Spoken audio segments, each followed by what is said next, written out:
everyone, welcome back. Today we'll be doing a simple DIY, but it's a fun one. Also, important to note, this is kid-friendly as well, so if you have any upcoming parties, this is a great activity for them to do. Here are all the supplies needed.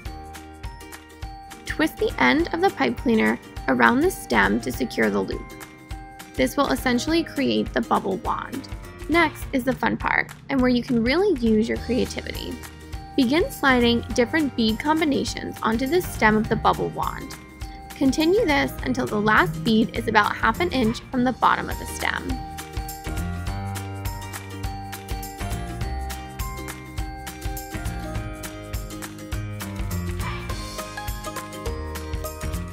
Now twist the bottom of the stem. Finally, form a double knot at the end of the stem. Trim any sharp edges. And that's it, everyone! Now you're ready to go outside and have some fun.